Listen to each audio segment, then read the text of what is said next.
Elite Facts presents 10 legitimate ways the world could end.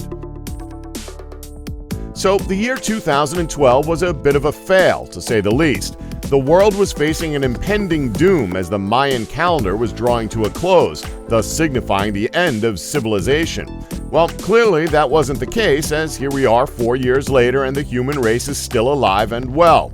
Well, barely. 2016 is pretty much just one step away from the end of humanity, given the events of the year as a whole. However, we do have to face the fact that the world is eventually going to end, whether it's because of climate change, an asteroid impacting the Earth itself, or the sun just dying out. One day, we'll be screwed. Until then, however, here are 10 realistic ways in which the world could potentially end. 10. Sea level fails. Basically, if the sea levels drop drastically, whether it be through global cooling, more on that soon, or sinking of the mid-ocean ridges, it could reduce the area around the continental shelf, the most productive part of the oceans, causing a marine mass extinction, meaning that all the little fishies, sharks, whales, and almost all the life in the big blue dies. If that's not bad enough, weather patterns can change drastically, leading to mass extinctions on land, and that means us. 9. Impact events.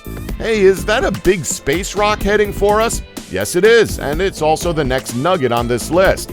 An impact event caused the massive KT extinction.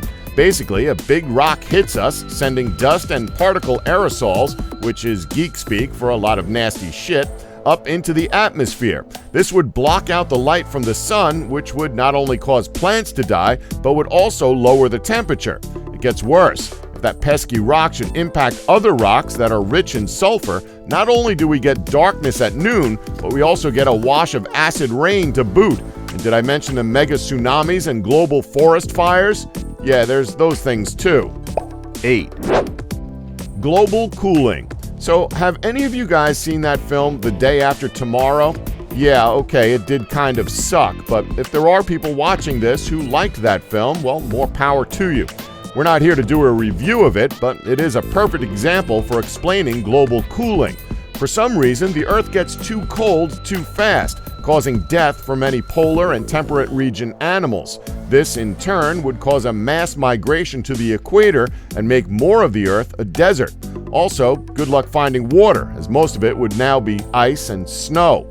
Now, that being said, it is possible that in the event of this scenario happening, humanity would actually have a small chance of survival, so breathe easy. 7. Global warming.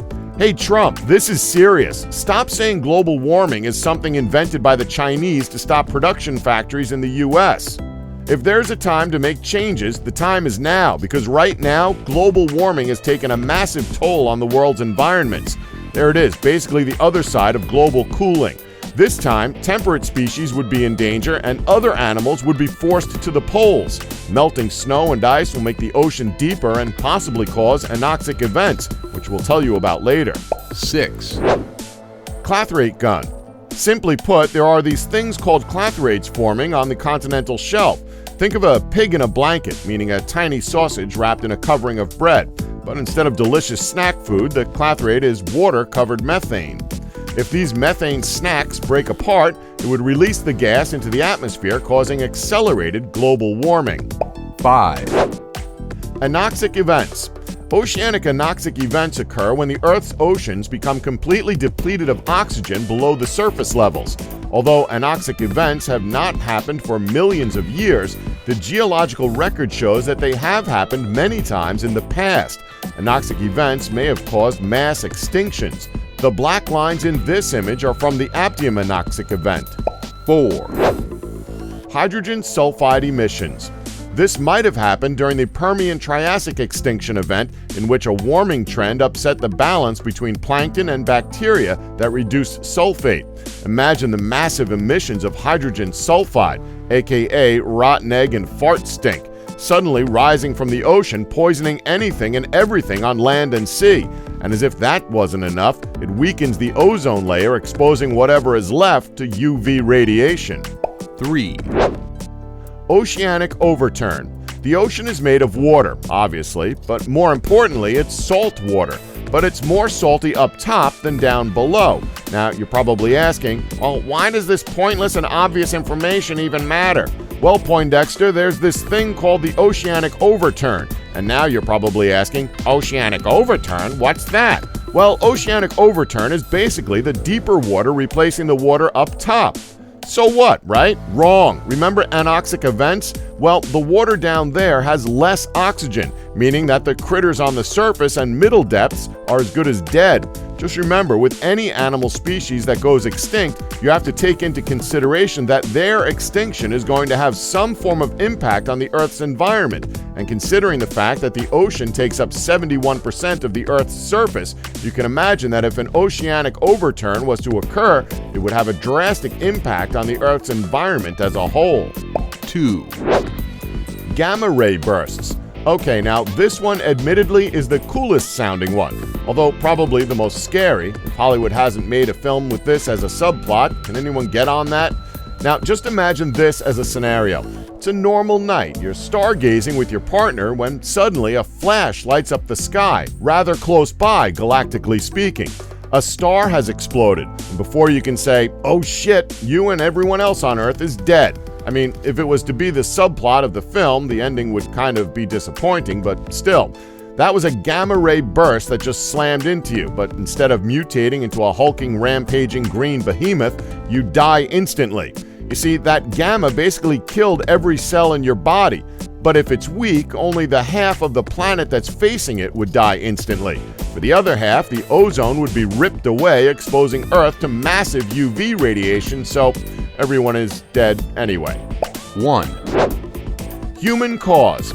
Let's be honest, humanity can't be trusted. I mean, for God's sake, every country has nuclear missiles stashed somewhere on the planet. We can't trust one another, and we certainly can't trust ourselves. That would potentially be the catalyst for our demise.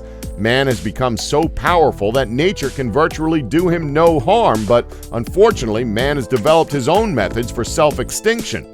The most obvious is nuclear war. We have enough nukes on the planet to destroy all life, something which has seemed imminent in the past. Think Cuban Missile Crisis. We can only hope that one day we will become peaceful enough to not even consider using these weapons on a global scale. Also, let's not forget that it's our own fault that global warming is something we've not only caused and have continued to quote-unquote support over our time here on Earth, but from how it looks now, we won't be stopping global warming anytime soon. So there's also that to take into account when mentioning how we humans have caused the end of the world. Okay, sweet dreams! Don't forget to like us and subscribe for more Elite Facts.